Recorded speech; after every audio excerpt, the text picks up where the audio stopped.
Y otros creían, y entre medio algunos arqueólogos que llegaron, de los primeros que llegaron, el 80 más o menos del siglo pasado, son formaciones naturales. No dan crédito al trabajo humano, a la organización del hombre.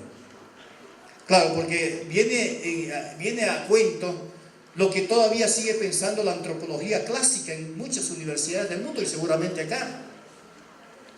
La antropología clásica dice que en las regiones de bosques tropicales no se desarrollaron culturas con alto grado de civilización. Entonces, en esas regiones de bosques tropicales éramos monitos, parecidos a los monos, andábamos en los árboles y apenas éramos recolectores, pero no podíamos tener mayor grado de desarrollo mental y peor tecnológico para producir eso. Y entonces vienen algunos arqueólogos descreídos y quieren explicar que las lomas se construyeron por el viento o algunas lluvias cósmicas hacían que el río botase material orgánico a sus orillas y de ahí salieron las lomas. Verdaderamente increíble. Bueno, ese otro grupo de personas pensaban que eran formaciones naturales. No están lejos los años en que las grandes plataformas del norte de la provincia de Yacuma eran consideradas sartenejales. Una visión popular. Veamos lo que sigue más adelantito, por favor. Miren ustedes, para que vean, esta es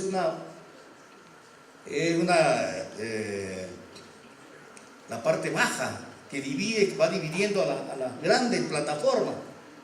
Esta es una, ahí está la otra, más allá la otra. O sea, ese terreno va así, donde están las grandes plataformas. Así, el sentido popular le llamó sartenejales, inmensos sartenejales, tenían que haber sido gigantes para provocar esos sartenejales que uno, cuando va por el camino, trajina por el camino, los bueyes más entre medio, uno deja sartenejales como para su paso, ¿no? Para el paso de la persona humana. Pero estos sartenejales podían tener hasta 100 metros de plataforma y hasta 50 centímetros o un poco más de profundidad. Son las grandes plataformas agrícolas que hay en el norte de la provincia de Yacuma. Pero volviendo un poquito más a la otra lámina, por favor, donde está Kenekli. La presencia de Kenekli en el Beni significó recorrer ese velo de ignorancia, de desconocimiento que había de esta gran cultura hidráulica. Fue este gringo, o este veniano, como decimos nosotros, el que le dio la gana de ir a nacer a Texas, porque la gente hay que calificarla, hay que caracterizarla desde el punto de vista de su compromiso con la tierra, desde el punto de vista de su entrega con la tierra, y en este caso a la ciencia, a la tecnología. Gracias a Kenneth Lee, a ese gringo alto que está ahí de más de 2 metros, y a su amigo de tantos años, Ricardo Botega, que debemos la explicación racional científica de esta inmensidad arqueológica. Gracias a Kenneth Lee sabemos lo que ahora nos enorgullece tanto a los venianos y debería enorgullecernos tanto a los bolivianos. Sigamos, por favor.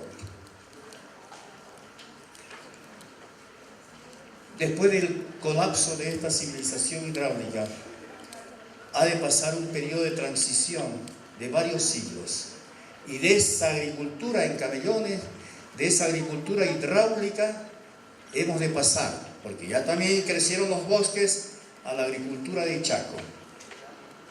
Cuando llegan los padres jesuitas a Mojos, o cuando comienzan las primeras penetraciones españolas a Mojos, hay algunos vestigios de camellones, de funcionamiento de camellos, algunos, pero sobre todo ya estaba imponiéndose la agricultura migratoria, la agricultura de Chaco, la que conocemos actualmente.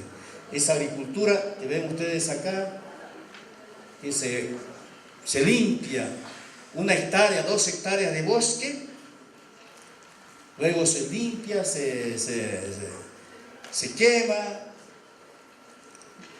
roza, tumba, quema se llama el sistema de esta agricultura. Hay que rozar, hay que tumbar el bosque, rozar, tumbar y quemar. Y después viene la siembra. Pero aquí donde yo les decía al comienzo, pareciera que los suelos amazónicos son suelos prodigiosos en fertilidad. Esto que sucede en todos los bosques amazónicos es lo que caracteriza a la región. Después de 3 años de Chaco, de cultivar, 3 años, se acabó el nutriente, porque el nutriente que se aprovecha en estos únicos 3 años de cultivo es tierra vegetal, es suelo orgánico que se ha ido formando por la misma planta que cayó, el gajerío, los troncos que fueron pudriéndose y fueron formando la tierra vegetal. Y esa tierra vegetal, cuando viene el Chaco, en 3 años se agota el nutriente, se cansa la tierra, dicen los agricultores. Y entonces ese agricultor tiene que irse más allácito a hacer la misma labor. Tumbar otra hectárea de monte, o 2 hectáreas si es muy valiente, y otra vez hacer la misma faena. Su ciclo de vida han de ser ¿cuántos años? ¿Cuántos chacos? 3 años por chaco, 10 chacos, ¿no? Si llegamos a 30 años de vida activa, o un poco más, antes de recibir su jubilación, su renta de dignidad. ¿No? Porque ese es el suelo amazónico. Es un suelo que tiene, después de 10 centímetros aproximadamente de esa capa de espesor, es arcilloso, es arcilla. Y con la arcilla, como les vuelvo a decir, se pueden hacer muy buenas tejas y ladrillos, pero no agricultura. Eso los agrónomos lo saben muy bien. Por eso es que muchos agrónomos, cuando se ha estado empezando nuevos proyectos para recuperar esta tecnología, se dan de golpes en la cabeza y dicen: están locos ustedes, porque no conocen esta ingeniosa tecnología hidráulica desarrollada por nuestros antepasados. Sigamos. Estamos llegando a lo último. Y lo que les decía, gracias a Kenneth Lee, que murió hace pocos años en Trinidad, pero gracias a él empezamos a animar a las autoridades. Vino una cooperación internacional, Oxfam, Inglaterra, y comenzó a creer en estas cosas y a apoyar un primer proyecto de 4 comunidades campesinas, indígenas, cerquita de Trinidad. Y ahora hay un barrio también cerca del centro que también está realizando esta experiencia de camellones agrícolas. Sigamos. Y ahí está Kenneth Lee. Kenneth Lee con esa planta acuática, el tarope, porque esa planta acuática es un elemento estratégico para la fecundización, para la fertilización, para que el sistema logre su cometido. Kenneth Lee fue un camba apasionado de estas llanuras amazónicas, dedicó 40 años a estudiar y enseñarnos la magnífica cultura hidráulica y agrícola desarrollada por nuestros antepasados. Única en el mundo por su dimensión geográfica, todo el territorio departamental, o casi todo, con 200.000 kilómetros cuadrados de extensión, por su dimensión geográfica y complejidad tecnológica. Me faltaba decirle que el Nilo, los egipcios tuvieron al Nilo para hacer semejante desarrollo que ellos lograron. Pero el Nilo subía y esparcía sus aguas al valle, a los valles de ambos lados, y esa acción significaba el abono, muy natural por supuesto, de todas esas regiones, para hacer semejante producción agrícola que les permitió ser una potencia, ser un imperio a los egipcios.